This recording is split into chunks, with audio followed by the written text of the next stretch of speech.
Hello student, once again Umesh Pandey going to explain the set B paper most important science class 10th chemistry। Board exam की तैयारी अगर आप लोग 2022 के लिए कर रहे हो तो ये वीडियो आप लोगों के लिए है। समझते हैं कौन कौन से क्वेश्चंस इस सीरीज में रखे गए हैं। Question number 1, write the correct option from the following multiple choice question. सबसे पहला क्वेश्चन का ए है, what is used as disinfectant in drinking water. मतलब पीने के पानी में यूज़ किया जाने वाला जो पदार्थ होता है जिससे हमारा जो पानी होता है वो डिसइंफेक्ट हो जाता है, मतलब वहाँ पर जो कीटाणु होते हैं वो नष्ट हो जाते हैं। कौन सी चीज़ इस्तेमाल की जाती है? पहला है CaOCl2, दूसरा CaCl2, third option CaCO3 and the last one is CaSO4। तो क्या लगता है आप लोगों को इनमें से कौन सा option is the right option? Second question मतलब फर्स्ट का बी क्वेश्चन देख लेते हैं। The elements whose oxides can turn phenolphthalein solutions pink. तो पिंक में बदल जाता है फिनॉल्थलीन सॉल्यूशन, तो कलर चेंज हो रहा है। अब ये आपको बताना है कौन से एलिमेंट्स का जो ऑक्साइड होगा वो फिनॉल्थलीन सॉल्यूशन को पिंक कर देगा। तो ये आपको पता होगा। पहला ऑप्शन है sodium and potassium, second option potassium and carbon, third option sodium and sulphur and the last option is potassium and phosphorus. तो चारों में से याद कीजिए किसका ऑक्साइड का नेचर क्या होगा जो टर्न कर देगा फिनॉल्थलीन सॉल्यूशंस को पिंक कलर में।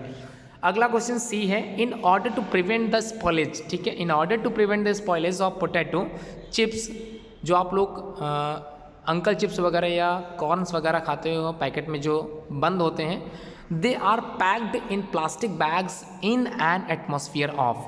वो जो प्लास्टिक बैग में भरते हैं in the presence of which gas, ये आपको बताना है। पहला है nitrogen gas N2 gas, second है Cl2 गैस, थर्ड है hydrogen gas and the last one is oxygen gas. तो इसी तरह से क्वेश्चन बोर्ड में मिल सकते हैं। एनसीईआरटी रिलेटेड क्वेश्चन से आप लोगों को आने भी चाहिए ऐसे question. Question number D, which one of the following types of medicine is use for treating indigestion. इनमें से कौन सी ऐसी चीज़ है या ऐसा कौन सा ड्रग है, ऐसा कौन सा जो है मेडिसिन है जो यूज़ की जाती है इनडाइजेशन में। पहला एंटीबायोटिक्स है, सेकंड एंटासिड है, थर्ड एनाल्जेसिक है and the last one antiseptic है।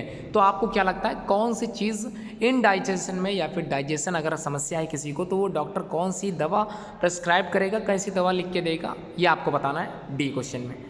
आइए बात करते हैं नेक्स्ट क्वेश्चन की, मेटल्स आर एक्सट्रैक्टेड फ्रॉम, कहाँ से एक्सट्रैक्ट किए जाते हैं ये आपको पता होना चाहिए। कंपाउंड से एक्सट्रैक्ट किए जाते हैं, मिनरल्स से एक्सट्रैक्ट किए जाते हैं, या फिर ओर से रिलेटेड है, या फिर बोथ मिनरल्स एंड ओर। कहाँ से एक्सट्रैक्टेड किए जाते हैं, कहाँ से निकाले जाते हैं मेटल्स, ये आपको पता होना चाहिए। अब बात कर लेते हैं very short answer types questions की सीरीज को भी देख लेते हैं। पहला question, explain the term ore, ores होते क्या है। Second, what is the mean by galvanization process और व्हाट इट इज डन, और ये क्यों की जाती है, गैल्वेनाइजेशन होता क्या है, इसको बताइए डिटेल में, और एटलीस्ट आपको समझाना भी पड़ सकता है। इस तरह के क्वेश्चंस बोर्ड में पूछे भी गए हैं।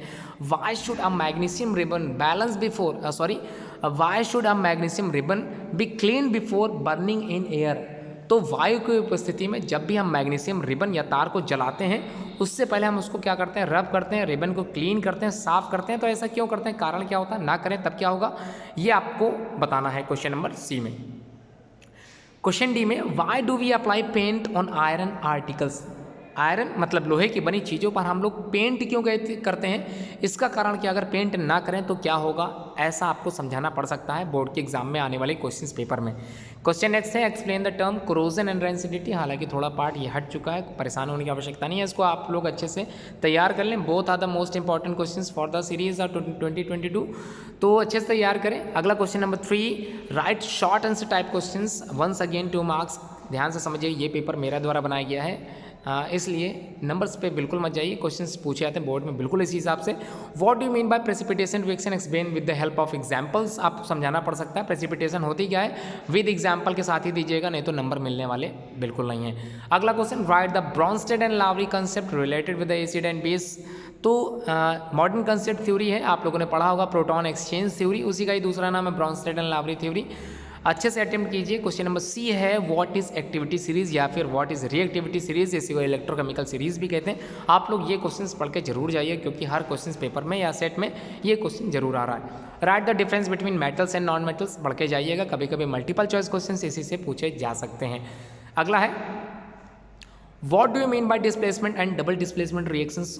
राइट कॉमन एग्जाम्पल, इसका एग्जाम्पल भी आप लोगों को देना पड़ सकता है at the time of the given question. जब भी ये क्वेश्चन पूछा जाएगा एग्जाम्पल इसके साथ चलना चाहिए, अदरवाइज आपके मार्क्स कम हो सकते हैं। Question number 4, once again balance chemical equation with their types. Type भी आपको आना चाहिए। पहला है BaCl2 + H2SO4 और BaSO4 बनता है और साथ में हाइड्रोक्लोरिक एसिड तैयार होता है। Second question, potassium bromide + barium iodide, potassium iodide बनता है और साथ में बेरियम ब्रोमाइड बनता है। केमिकल इक्वेशन लिखने के बाद बैलेंसिंग करना बिल्कुल मत भूलें और साथ में टाइप भी बताना मत भूलें। अगला Fe2O3 एल्युमिनियम की उपस्थिति में रिएक्ट कराने के बाद हमको Al2O3 मिलता है और साथ में आयरन बाहर निकल जाता है। किस टाइप की केमिकल रिएक्शन है और इसको बैलेंस जरूर कीजिए। अगला एल्युमिनियम कॉपर क्लोराइड, एल्युमिनियम के साथ जब कॉपर क्लोराइड की रिएक्शन कराते हैं तो एल्युमिनियम क्लोराइड बनता है और साथ में कॉपर निकलता है। ठीक है, ऐसा। लास्ट है मैग्नीशियम, सॉलिड स्टेट में है, हाइड्रोक्लोरिक एसिड एक्वा सॉल्यूशंस में रखा हुआ है, इन दोनों की रिएक्शन कराते हैं, बनता है मैग्नीशियम क्लोराइड एक्वा सॉल्यूशंस और साथ में हाइड्रोजन गैस फॉर्म में निकलती है। केमिकल रिएक्शन के साथ बैलेंस करने के साथ आप लोगों को टाइप भी लिखना है, ध्यान से लिखते चलिएगा। क्वेश्चन लॉन्ग है अब जो आपको करना है, right long answer type question attempt any 5। यहाँ पर 5 की आवश्यकता नहीं, आप लोगों को करना सब कुछ है। डिफाइन द टर्म पीएच और इसके इंपॉर्टेंस को डेली लाइफ में आप लोग कहाँ कहाँ इस्तेमाल करते हो ये भी बताना है। Define exothermic reaction and endothermic reactions with example, आप लोगों ने पिछले भी पेपर में ये देखा था, इसको अटेम्प्ट कीजिए। Classify salt with the help of example, तो सॉल्ट को क्लासिफिकेशन आप लोगों को समझाना है और साथ में इसके एग्जाम्पल भी लिखने पड़ सकते हैं। अगला, prepare a chart showing extraction of metal from ores, तो मेटल को ओर से निकालने का जो चार्ट पेपर आप लोगों को मैंने बताया था, उम्मीद करता हूँ आप लोगों को अच्छे से समझ में आ गया होगा। उसी को समझाते हुए आप लोगों को ये लॉन्ग आंसर टाइप क्वेश्चन लिखना है। अगला question, what is corrosion, how can metal are protected from it, तो कोरोजन मतलब जंग लगना, किस प्रकार से हम लोग मेटल्स को इस तरह से प्रोसेस होने से रोक सकते हैं, बचा सकते हैं। अगला क्वेश्चन लॉन्ग में है, right again, what is balance, chemical equations क्या होती है, why it is so balance, हम लोग बैलेंस करना क्यों पड़ता है। एनसीईआरटी बेस्ड क्वेश्चन है, कभी कभी शॉर्ट में भी ये पूछा जा सकता है, इसलिए इस क्वेश्चन को जरूर अच्छे से अटेम्प्ट कीजिए। Last question, explain the preparation method of the plaster of Paris and it's uses in details. Plaster of Paris POP कैसे बनता है, केमिकल प्रोसीजर क्या है, केमिकल सिंथेसिस कैसे होती है, केमिकल रिएक्शंस के साथ, केमिकल इक्वेशंस के साथ आप लोगों को केमिकल फार्मूला भी लिखना पड़ सकता है और इसके यूजेस क्या है ये तो जरूर है, मस्ट है। उम्मीद करता हूँ आप लोगों को सेट B समझ में आ गया होगा। उम्मीद करता हूँ केमिस्ट्री की जो तैयारी है आप लोगों की बहुत ही अच्छे से चल रही होगी। Thanks for watching this video.